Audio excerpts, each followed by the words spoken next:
Hello दोस्तों, कैसे हो आप लोग। आई होप सब लोग बहुत अच्छे होंगे और सबकी पढ़ाई बहुत अच्छे से चल रही होगी। मैं प्रदीप झा आप सभी लोगों का एक बार फिर से आपके अपना यूट्यूब चैनल आज बात पाठशाला पर स्वागत करते हैं। और अभी हम लेकर आए हैं जैसे CGL 2023 का जो मैथमेटिक्स जो है उसका जो प्रीवियस ईयर यानी GSSC में पूछे गए किसी भी एग्जाम में जो मैथ्स के क्वेश्चन है उसको हम कर रहे हैं। और ये जो हमारा टॉपिक है percentage and profit and loss, ठीक है। उससे पहले हमने एवरेज कर रखा है और साथ में हमने जो नंबर सिस्टम से जो जितने भी क्वेश्चन आए हैं उसको हमने कर रखा है। साथ में जो 2016 में जो JSSC का CGL हुआ था उसके जो PT के एग्जाम हुए थे उसका भी हमने क्वेश्चन एक साथ कर रखा है। तो वहाँ मैथमेटिक्स का एक्चुअली तो आज जो है संभवतः ये जो है अब जैसे ये percentage and profit and loss का ये अंतिम भाग होगा। इसके बाद हम जो सबसे ज़्यादा फेवरेट टॉपिक है JSSC का वो है मेंसुरेशन। मेंसुरेशन से अब ये समझिए कि 20 क्वेश्चन में कम से कम 3 से 4 क्वेश्चन जो है लगभग सभी एग्जाम में आता है। और इससे परसेंटेज से भी 2-3 से परसेंटेज और प्रॉफिट लॉस को एक साथ अगर मिलाएं तो 2 से 3 क्वेश्चन सभी में एग्जाम में आता है। अगर 2 से 3 क्वेश्चन आपका परसेंटेज एंड प्रॉफिट लॉस से हो गया और 3 से 4 क्वेश्चन आपका मेंसुरेशन से हो गया तो ये समझिए कि सिर्फ ये दोनों टॉपिक करके आप 5 से 6 क्वेश्चन बहुत आसानी से सॉल्व कर सकते हैं। चलिए शुरू करते हैं। देखिए पहला क्वेश्चन है इसमें कि एक हार यानी गले में जो हार पहनते हैं 10% और 15% के लगातार छूट के बाद 30,600 रुपया में बेचा जाता है। तो हमें बताना है कि हार का जो अंकित मूल्य यानी हार पे जो मार्क प्राइस है, प्रिंट प्राइस है, वो क्या है। ठीक है, आप देखिए कि 30,600 क्या है, SP है, विक्रय मूल्य है।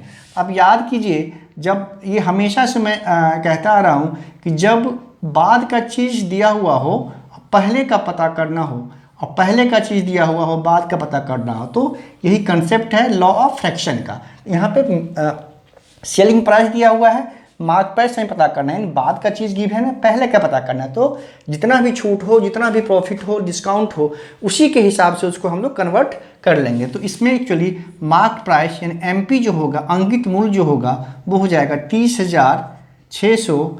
जब आगे से पीछे आते हैं तो पता है आपको ऊपर 100 होता है और नीचे प्रॉफिट एंड लॉस या डिस्काउंट एंड गेन के हिसाब से प्लस या माइनस होगा 100 में से।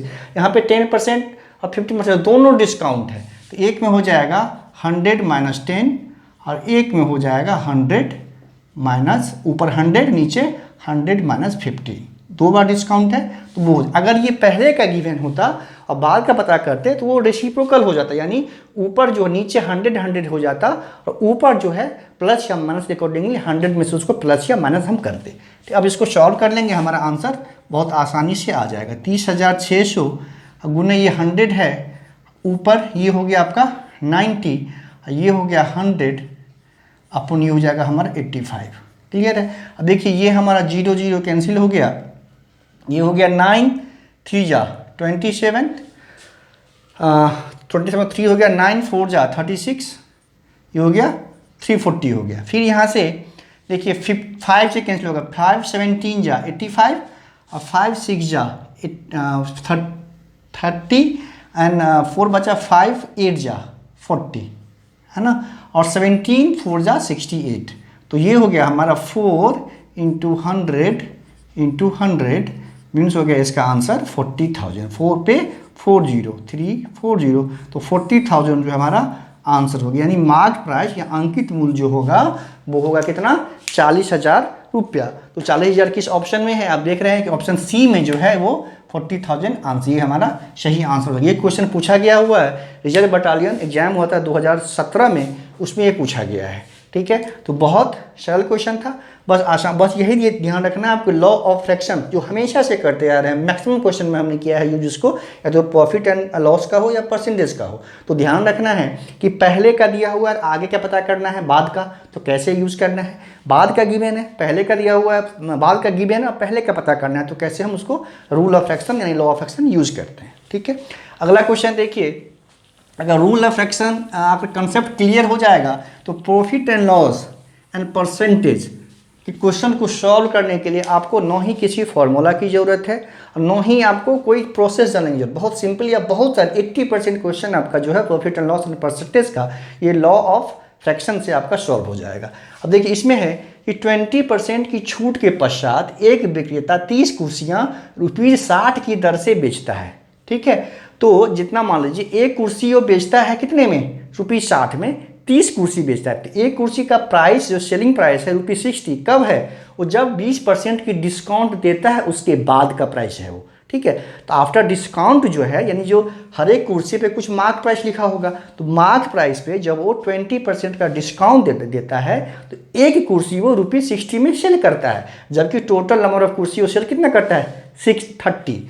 तो ठीक है, तो बेचता है वह अभी भी, उसके बावजूद वो जब मार्क प्राइस पे 20% का डिस्काउंट देने के बाद, मार्क प्राइस पे 20% का डिस्काउंट देने के बाद भी वो 20% का लाभ होता है दुकानदार को। ठीक है, हमेशा देखते हैं कि मार्क प्राइस पे आपको डिस्काउंट दे देगा। ठीक है, इसका मतलब ये होता है कि मार्क प्राइस पे से कम पे हम जब खरीदते हैं तो मार्क प्राइस पे जब डिस्काउंट भी देते हैं उसके पश्चात भी हमको कुछ न कुछ गेन अवश्य होता है। तो 20% लाभ कमाता है। अगर विक्रेता छूट की पेशकश को बंद करे, यानी अगर छूट वो 9 दे, यानी 20% जो छूट देता है अगर वो 9 दे तो वह कितना लाभ उठाएगा, कुल कितना उसको प्रॉफिट होगा, ये हमें पता करना। अब देखिए एक कुर्सी का जो एक कुर्सी का सेलिंग प्राइस है ₹60, तो टोटल जो होगा यानी कुल सेलिंग प्राइस कितना होगा, टोटल सेलिंग प्राइस कितना होगा, सेलिंग प्राइस वो होगा आपका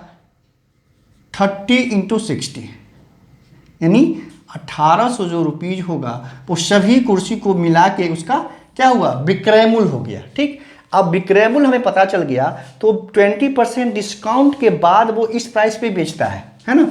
तो मार्क प्राइस यहाँ से क्या होगा, जो अंकित मूल्य है मार्क प्राइस जो है वो क्या होगा हमारा यहाँ पे 1800 गुने, हमें विक्रय मूल्य पता है, मार्क प्राइस पता करना है, बाद का पता है, पहले का हमें मतलब बाद का पता है, पहले का हमें जानकारी चाहिए, बाद का तो ये गिवन है, तो पहले का क्या वो हमें जानना है। 1800 जब पहले का पता करना है तो ऊपर 100 और नीचे क्या होगा 100 माइनस या प्लस, तो देखेंगे कि डिस्काउंट है या प्रॉफिट है, यहाँ पर छूट है तो 100 माइनस हो गया 20, तो ये हमारा हो गया 1800 गुने 100/80। ठीक है, ये एक जीरो कैंसिल हो गया यहाँ से, फिर हो गया 8 और 2 16, हाँ ठीक है, ये हो गया हमारा, ठीक है 4 2 8 हो गया, 4 25 ये हो जाएगा। ठीक है, फिर 2 9 18 90 हो गया। ये देखिए 90 × 25 करेंगे हम, 25 × 9 तो होता है 225 हो जाएगा, 225 इंटू ये एक जीरो और ये हो गया हमारा क्या हो गया, ये मार्क प्राइस यानी अंकित मूल्य, यानी सभी कुर्सियों का जो कुल मार्क प्राइस है वो हो गया ये 2250 रुपया। अब देखिए हम जब इसमें सेल करते हैं उसके बावजूद भी क्या होता है 20% का लाभ होता है, उसके बावजूद भी जब इस प्राइस पे हम सेल करते हैं उसके बावजूद 20% का क्या होता है, लाभ होता है। तो सीपी कितना होगा, सीपी अगर हमें एसपी पता है, बाद का पता है, पहले का हमें निकालना है, फाइंड करना है, तो यहाँ पे सेलिंग प्राइस है 1800 है। ठीक, और गुने यहाँ पे देखिए फिर हमें, ठीक है यहाँ पे हमें लाभ होता है, लाभ है 20% का लाभ है, तो सेलिंग इसका कॉस्ट प्राइस क्या हो जाएगा 100 ऊपर और नीचे लाभ है तो 120, 100 + 20 ये हो गया हमारा 120 हो गया, ये 0 0 कैंसिल हो गया, ये हो जाएगा हमारा 6 2 जा 12, 6 3 जा 18, ये हो गया 215 है ना। तो देखिए कॉस्ट प्राइस हो गया हमारा अब कितना 1500, अब सब कुछ पता चल गया, कॉस्ट प्राइस हो गया 1500, मार्क प्राइस हो गया 2250 और सेलिंग प्राइस हो गया 1800। अगर हम डिस्काउंट नहीं देते तो किस में बेचते, मार्क प्राइस पे बेचते, ये हो गया मार्क प्राइस, हमने खरीदा था कितना में 1500 में, तो प्रॉफिट क्या हो जाएगा, प्रॉफिट ये अमाउंट में पूछ रहा है यहाँ पे, तो प्रॉफिट क्या हो जाएगा 2250 माइनस 1500 बराबर हो जाएगा 750, ये अमाउंट में पूछ रहा है। ठीक है, तो यहाँ से हमने ये पहले सेलिंग प्राइस गिवन था पता किया हमने, एक का गिवन था तो 30 को मल्टीप्लाई करके हमने टोटल सेलिंग प्राइस यानी विक्रय मूल्य पता कर लिया। उसके बाद हमने मार्क प्राइस यानी अंकित मूल्य पता किया। कैसे पता किया? तो जब अंकित मूल्य टोटल है 20% का डिस्काउंट देता है तो 100/100 - 20 किया, नीचे 80 हो गया, ये निकल गया हमारा क्या? मार्क प्राइस यानी अंकित मूल्य। जब अंकित मूल्य निकल गया अब हमें तो कॉस्ट प्राइस चाहिए कि कॉस्ट प्राइस ही जब पता करेंगे तभी ना, वही तो होता है ना कि हमने एक्चुअली कितना में खरीदा। तो कॉस्ट सेलिंग प्राइस 1800 है, कॉस्ट प्राइस हमें निकालना है क्या है, उसके बावजूद इतना में बेचने के बावजूद उसको 20% का लाभ होता है। तो 1800 गुने 100/120 हो जाएगा, ये 1500। इस तरह से जब हम सेलिंग प्राइस और मार्क कॉस्ट प्राइस का डिफरेंस होता है वही हमारा प्रॉफिट होता है। तो थोड़ा सा देखने में लेंदी लग रहा था, क्वेश्चन बहुत आसान था और उसको सॉल्व हम कर सकते थे किस प्रोसेस से? वही रूल ऑफ फ्रैक्शन या लॉ ऑफ फ्रैक्शन वाले से। और लॉ ऑफ फ्रैक्शन से आप देख रहे होंगे कि percentage and profit and loss का कितना क्वेश्चन हम सॉल्व किए हैं। अब देखिए अगला क्वेश्चन है, इसमें कौन सा था? 750 ए वाला आंसर था इसका, ठीक है, ए वाला आंसर था। ये जो भी है इसी में पूछा हुआ, यानी रिजर्व बटालियन 2017 में ये क्वेश्चन भी जो है उसी में एग्जाम में पूछा गया था। अगला देखिए n%, ठीक है, n% तथा n+5% की लगातार छूट। इसमें क्या है? क्वेश्चन इसी तरह का है, प्रोसेस यही होगा, ठीक है, लेकिन उसमें क्या है? नंबर नहीं देके आपको ऐसे कोई सिंबॉलिक अल्फ़ाबेट दिया हुआ। तो n% तथा n+5% का 2 लगातार छूट एक वस्तु पर दी गई। परिणाम स्वरूप क्या हुआ कि वस्तु को अंकित मूल्य के 68% पे बेचा गया, है ना। जब 2 डिस्काउंट हमने दे दिया, जो मार्क प्राइस है, मार्क प्राइस पे हमने 2 डिस्काउंट दिया, एक n%, दूसरा n+5%। जब हमने दे दिया तो CP कितना होगा? CP हो गया उसका, सॉरी SP हो गया वो जो मार्क प्राइस है उसका 68%, ठीक है।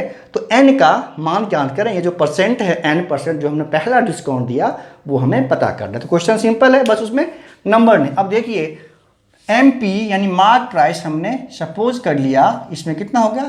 ₹X मान लिया, ठीक है, लिखने की जरूरत नहीं है, बस आपको सिंपली कर सकते हैं इसको।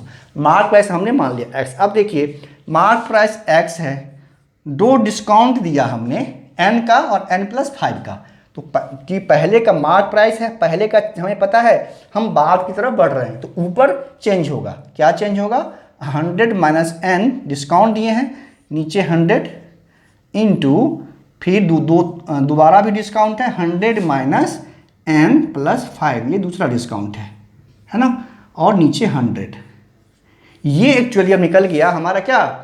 सेलिंग प्राइस यानी विक्रय मूल्य, है ना। मार्क प्राइस में एक बार डिस्काउंट ये दिया और दूसरा डिस्काउंट ये दिया, तो ये निकला एक्चुअली क्या? हमारा विक्रय मूल्य। विक्रय मूल्य ही दिया हुआ है, विक्रय मूल्य जो होगा वो अंकित मूल्य के 68% के बराबर होगा, मतलब 68% ऑफ x। ये दोनों बराबर होगा क्योंकि ये भी तो विक्रय मूल्य ही हुआ और ये भी विक्रय मूल्य ही है, दोनों आपस में बराबर हो जाएगा। अब ये हो गया हमारा x, ये हो गया 100 - n/100 इंटू ये हो गया, देखिए 100 ब्रैकेट ओपन करेंगे 100 - n, ये भी -5 हो जाएगा, अपॉन हो गया 100। यहाँ से देखिए 68/100 इंटू x, क्लियर है। अब यहाँ से देखिए एक 100 यहाँ से कैंसिल हो गया, ये x जो है वो कैंसिल हो गया, ठीक। अब देखिए अब n ही बचा और एक ही अननोन बचा, तो n का वैल्यू यहाँ से हम फाइंड कर लेंगे। अब देखिए ये पहला वाला हो गया 100 - n, ये हो गया हमारा 95 - n। 95 क्यों हुआ? क्योंकि 100 - 5 किया तो 95 होगा, ये हो गया। अब ये 100 चला जाएगा उधर, तो ये हो जाएगा 68 × 100, ठीक। अब ये बन जाएगा क्या? Quadratic equation. तो क्वाड्रेटिक इक्वेशन का भी कंसेप्ट हमने अपने इसी में क्रम में हमने जब प्रीवियस ईयर सॉल्व कर रहे थे उसी में एक लेक्चर हमने, एक वीडियो हमने क्वाड्रेटिक इक्वेशन पे बनाया है कंसेप्ट पे, ठीक है। अब उसको जाके वहाँ पे देख लेंगे तो कैसे इसको सॉल्व करते हैं, अब बहुत आसानी से इसको सीख लेंगे। अब देखिए इसको क्या होगा, ये 9500 हो गया, 100 × 95 करेंगे, ये 95n माइनस, अब -100n, तो ये हो गया -195n, ठीक। और ये n² है, ये हो जाएगा +n², ये हो गया -6800 = 0, ठीक है। ये जब इधर आ जाएगा तो इधर प्लस है, इधर आ जाएगा तो माइनस हो गया। अब ये बन गया हमारा बन जाएगा quadratic equation n square minus 195n, और ये देखिए प्लस है ये माइनस है, ये प्लस वाला ज़्यादा है, ये 9500 है, ये 6800 है, ये हो जाएगा आपका 2700 ये हो गया। अब यहाँ से देखिए इसको हमें ऐसे फैक्टराइज करना होता है, जो मल्टीप्लाई करें तो प्लस 2700 के इक्वल आए, ऐड करें तो नेगेटिव 195 के इक्वल्स आए। ठीक है, ये ऐसे करेंगे n square minus 180n minus 15n plus 2700 equal to 0 हो गया। इसको 180n नेगेटिव 50, ये नेगेटिव 180 है और नेगेटिव 15 है, मल्टीप्लाई करेंगे तो ये 2700 पॉजिटिव 2700 आ जाएगा। इसको ऐड करेंगे तो नेगेटिव 180 और नेगेटिव 15 तो 195। अब देखिए, अब इसको फर्दर सॉल्व करने की जरूरत नहीं है। जो n का जो टर्म आ रहा है यहाँ पे आपको एक आ रहा है हमारा नेगेटिव 180n, है ना, एक आ रहा है नेगेटिव 180n, एक आ रहा है नेगेटिव 15n। तो जो यहाँ पे नंबर आ रहा है n के साथ, स्क्वायर नहीं सिर्फ n के साथ, और जो साइन आ रहा है उसका अपोजिट साइन हमारा आंसर हो जाता है। जैसे यहाँ पे आ जाएगा n इक्वल टू हो जाएगा 180 और n या नहीं तो n इक्वल टू हो जाएगा 15। जो यहाँ पे साइन आए, है ना, उसका अपोजिट साइन आंसर आता ही आता है। तो 180 हो नहीं सकता, क्यों कि परसेंटेज जो होगा हमेशा 100 से लेस ही होगा, तो 180 तो होगा नहीं। तो ये वाला n इक्वल टू 15 जो है वो हमारा आंसर हो जाएगा। वो किस ऑप्शन में है? बी ऑप्शन में है। ये क्वेश्चन पूछा हुआ है रिजर्व बटालियन 2017 का जो एग्जाम हुआ था उसी में। तो इस तरह से इसमें बस यही था कि क्वाड्रेटिक इक्वेशन कैसे सॉल्व करते हैं। अब बाकी तो रूल ऑफ फ्रैक्शन जो है उसको यूज़ करके हम एक क्वाड्रेटिक इक्वेशन बनाया, फिर क्वाड्रेटिक इक्वेशन को सॉल्व कर लिया, हमारा n का वैल्यू यहाँ से पता चल गया। तो आसान है प्रॉफिट एंड लॉस। 2 से 3 क्वेश्चन आप देखेंगे हर एक एग्जाम में, इसमें जेएसएससी द्वारा कोई भी एग्जाम लिया जाता है 20 क्वेश्चन पूछा जाएगा, तो कम से कम 2 क्वेश्चन आपको प्रॉफिट एंड लॉस और परसेंटेज से तो पूछा जाएगा। और क्वेश्चन बहुत सरल होता है, अब बहुत कम समय में आप इसको सॉल्व कर सकते हैं। आज का लास्ट क्वेश्चन है कि एक वस्तु पर छूट कितना प्रतिशत होगा जिसका अंकित मूल्य 400 है और विक्रय मूल्य 332 है। बहुत सिंपल क्वेश्चन है ये। देखिए इस पे मार्क प्राइस दिया हुआ है, अंकित मूल्य मतलब मार्क प्राइस ये दिया हुआ है हमारा 400 और सेलिंग प्राइस दिया हुआ है 332। यहाँ पे छूट कितना हो गया? छूट सिंपल हो गया, डिस्काउंट हो गया हमारा 400 माइनस 332। तो डिस्काउंट परसेंटेज पता करना, ये हो गया हमारा 68 रुपीज़ हो गया डिस्काउंट छूट। तो डिस्काउंट पता करने के लिए डिस्काउंट परसेंटेज जो डिस्काउंट होगा वो करने के लिए डिस्काउंट अपॉन मार्क प्राइस पे इंटू 100, बस ये हम यूज, जैसे लाभ अपॉन कॉस्ट प्राइस करते हैं उसी तरह से ये डिस्काउंट हो गया 68 अपॉन ये हो गया हमारा 400 इंटू हो गया 100, 20 कैंसिल, ये 417 जा, तो 17% जो है हमारा डिस्काउंट हो जाएगा।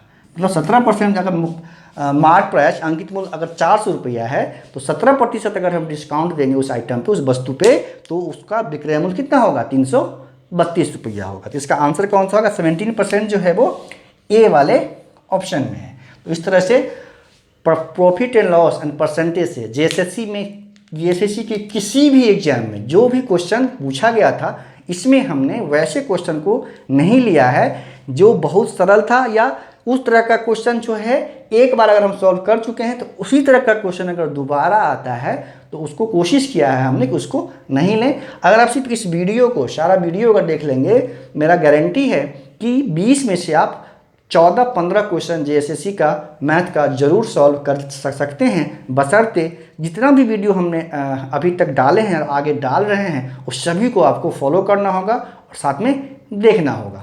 धन्यवाद।